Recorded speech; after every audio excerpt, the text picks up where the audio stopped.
বের হচ্ছিলাম বাড়ি থেকে, এমন সময় বাবা বলল, তোমার কাছে কি 500 টাকা হবে?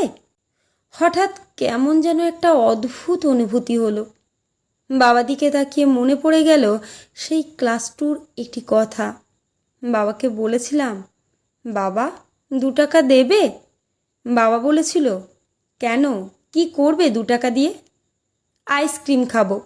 তখন 1 টাকায় 4টে রঙিন আইসক্রিম অথবা 2টো বরফের সাথে নারকেল দেওয়া আইসক্রিম পাওয়া যেত। বাবা 2 টাকার পরিবর্তে 5 টাকা দিয়েছিল। বাবা মা আসলেই বড় অদ্ভুত ক্যারেক্টার। তারা সারা জীবন চেষ্টা করেছেন তাদের সর্বোচ্চটা আমাদের জন্য করার। সময়টা কত দ্রুত চলে যায়। আজ বাবা অবসরপ্রাপ্ত। কেন যেন খুব কান্না পেল জানি না। ওয়ালেট হাতড়ে 100 টাকা বাদে যা ছিল সবটা বাবাকে দিয়ে দিলাম। বাবা বলল, হারে পাগল, এত দিয়ে আমি কি করব? আমি বললাম, বাইরে যাও, তোমার বন্ধুদের সাথে আড্ডা দেবে, যা খুশি কিনে খাবে আর কি।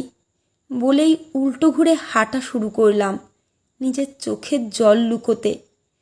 আপনজনদের জন্য সময় মতো কিছু করতে না পারলে কিসের চাকরি, কিসের ব্যবসা, এসব দিয়ে কি হবে? কিসের প্রাচুর্য?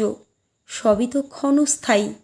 আমি মনে করি আমার বলে কিছু নেই, সব সমসাময়িকভাবে আমাকে ব্যবহারের সুযোগ দিয়েছে উপরওয়ালা।